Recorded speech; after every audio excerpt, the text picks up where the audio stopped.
What if everything you thought you knew about human history was wrong? What if the cradle of civilization wasn't in the Fertile Crescent between two rivers, but in the heart of the most inhospitable place on Earth? Look at the Sahara Desert. We see a landscape of index, an ocean of sand, stretching for 9 million square kilometers, a testament to the raw, untamable power of nature. It is a place defined by absence of water, of life, of history. But what if that absence is a lie?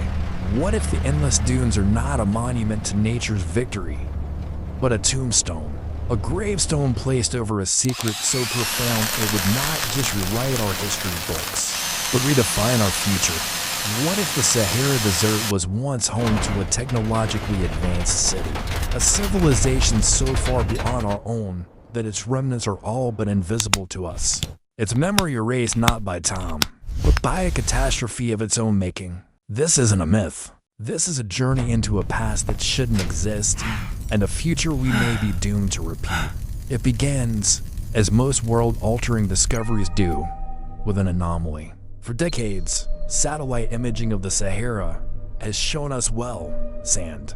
We've used radar to peer beneath the dunes, finding ancient riverbeds and dried-up lakes, painting a picture of a greener past. But this was different. A new generation of deep-penetrating gravimetric satellites, designed to map subtle variations in the Earth's crust for mineral exploration, was turned towards the Great Sand Sea on the border of Egypt and Libya. The data it sent back was considered an error, a glitch. The sensors were registering a grid, a perfectly symmetrical, impossibly vast grid of dense, uniform material buried hundreds of meters below the sand.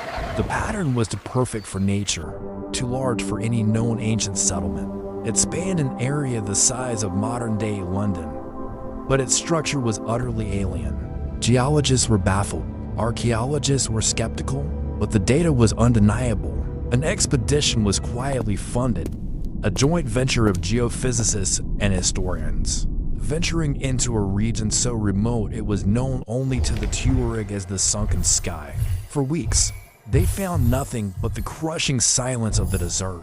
Their drills, guided by the satellite coordinates, bit through layer after layer of sand and compacted sediment. And then, at 347 meters below the surface, the drill hit something that wasn't rock. The drill bit, a diamond-tipped marvel of modern engineering, screamed and went silent.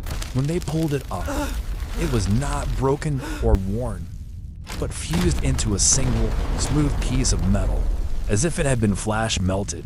The core sample they managed to extract was even more perplexing. It was not stone, not metal, not ceramic. It was a dark, obsidian-like material that seemed to drink the light.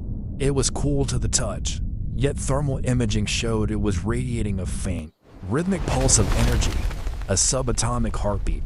Under an electron microscope, its structure was not crystalline or amorphous, but a perfectly interlocking fractal lattice, a pattern that repeated itself down to the quantum level. It was, for all intents and purposes, a perfectly engineered material, something our science could barely comprehend, let alone create. That was the moment the world began to change. What they had found was the city's foundation, the grid. It was not a series of roads or building bases, but a vast, integrated energy network. The dark material was a superconductor operating at ambient temperature, channeling unimaginable amounts of power drawn from a geothermal tap deep within the Earth's mantle.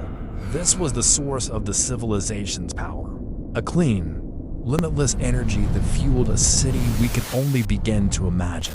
They called it Zerzura, after the mythical lost city of white walls said to be hidden in the desert. But this was no city of stone and more. As excavation widened, using sonic resonance to carefully blast away the sand, the true scale and nature of Zerzura began to reveal itself. There were no skyscrapers reaching for the sky. Zerzura was built downwards and outwards. Its structures were not assembled, but grown. They used a form of programmable matter, coaxing silicon from the sand itself into bioluminescent, self-repairing structures that mimic the organic forms of nature. Towers like great, crystalline trees spiraled down into the earth, their interiors hollowed into living spaces and laboratories. Highways were not paved, but were flowing channels of contained plasma that propelled levitating vehicles in silent, frictionless transit. Light within the city wasn't generated by bulbs, but by the walls themselves, which could be programmed to emulate any time of day, from the warm glow of dawn to the soft silver of a moonlit night, all while filtering the air and regulating the temperature. This was a city in perfect symbiosis with its environment, or rather, an environment it had perfectly engineered. For the Sahara, at the time of Zerzura, was not a desert, it was a paradise. The architects of this city were masters of atmospheric engineering. High above the city, in the stratosphere, a network of unseen energy field projectors maintained a delicate balance. They managed humidity, directed jet streams, and even synthesized ozone. They had turned the harshest desert on Earth into a lush, sprawling savanna. Great rivers, now just phantom lines on our modern maps, flowed through verdant grasslands. The vast, shallow Lake Mega Chad was a sparkling inland sea, its shores dotted with smaller settlements that fed the capital. They hadn't conquered nature, they had harmonized with it, using technology so advanced it was indistinguishable from the natural world itself. Their mastery extended beyond the physical. In the heart of the city, within the deepest spire, archaeologists found the data archives. There were no books, no hard drives. Their information was stored in colossal, perfectly formed quartz crystals. Using focused light and sonic frequencies, our scientists learned to read them, and what they read shattered our conception of the past. The people of Zerzura were human. DNA samples extracted from organic residue proved it, but they were an iteration of humanity that had existed over 70,000 years ago, a time when we believed our ancestors were living in caves and painting on walls. They were not aliens, not a different species. They were us, a branch of the human tree that didn't just walk out of Africa, but soared. Their language was mathematical, their art was fractal, and their science was holistic. They understood the universe not as a collection of separate forces, but as a single, interconnected symphony of vibrations. They had mapped the human genome to its last letter, eradicating disease and extending their lifespans to centuries. They had explored consciousness itself, developing a form of shared telepathy through a biotechnological interface, allowing for instant communication and a collective understanding that eliminated conflict. They were a civilization that had solved the problems we are still grappling with: energy, disease, war, scarcity. They had created a utopia. So, the question that hung in the silent, excavated halls of Zerzura was not how did they rise so high, but the far more terrifying question, how did they fall?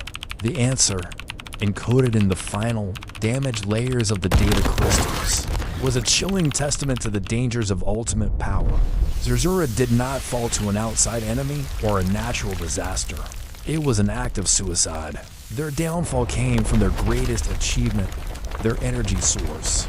The geothermal tap that powered their world was more than just a heat exchange. They had drilled so deep they had breached a boundary, tapping into the very energetic lifeblood of the planet. For millennia, they drew upon it with balance and respect. But a new project began, their most ambitious yet. They weren't content with a planetary paradise.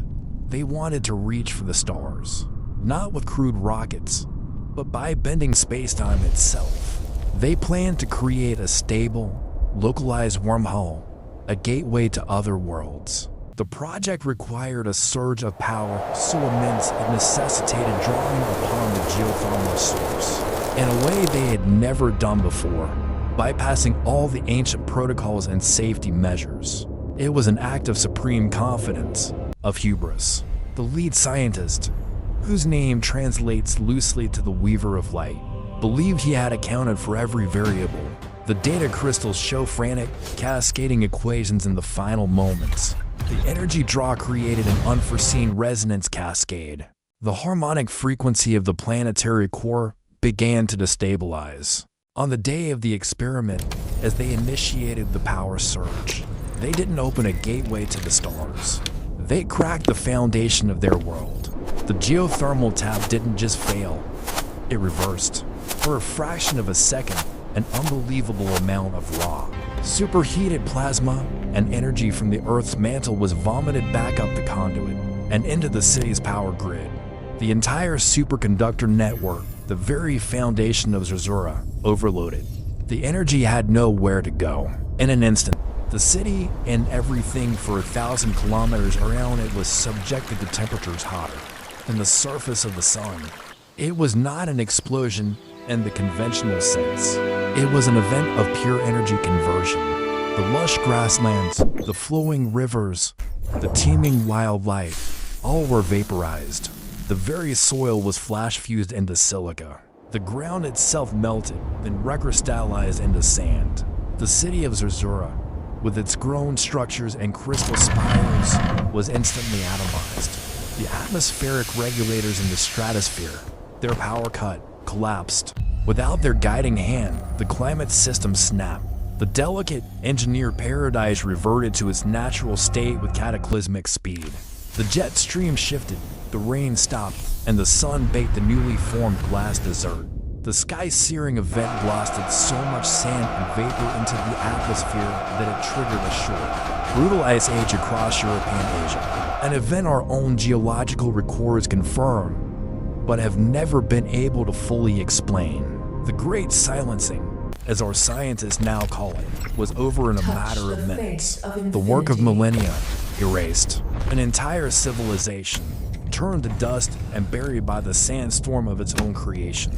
All that remained was the foundation grid. Its material so advanced it withstood the inferno, and the data crystals protected deep underground, waiting for a species that had taken a different path to finally find them. The discovery of Zerzura sent a shockwave across our own world. The geopolitical landscape fractured overnight.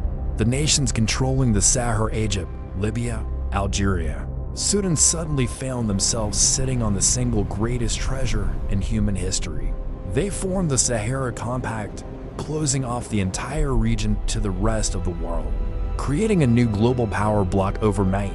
The United States, China, Russia, the European Union full power square left on the outside, pleading for access.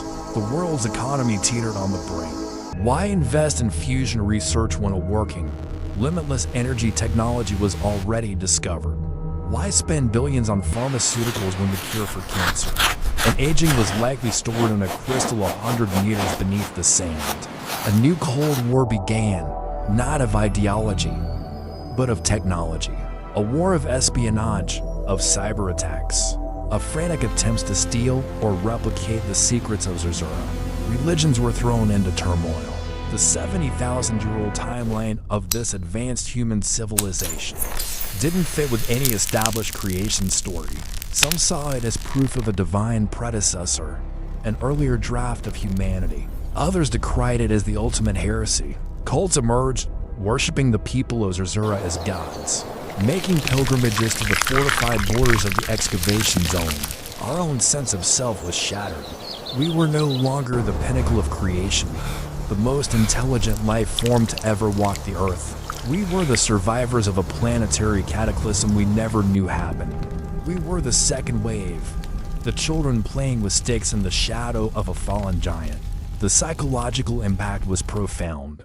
A wave of what became known as ancestral melancholy swept the globe. What was the point of our own struggles, our own achievements, in the face of what they had accomplished and what they had lost? Progress felt like a hollow echo of a song we'd forgotten. But alongside the despair, there was hope. A frantic, desperate hope. The Sahara Compact, recognizing they lacked the resources to decipher everything alone, began to slowly release filtered information to the global scientific community. The first pieces of Zerzuran technology were replicated. We have to find a way Their to method stop of this. desalinating water with zero energy costs solved the world's water crisis in a single year. Their understanding of soil regeneration began to turn our own deserts green. We were on the cusp of solving climate change, of ending hunger, of curing all disease.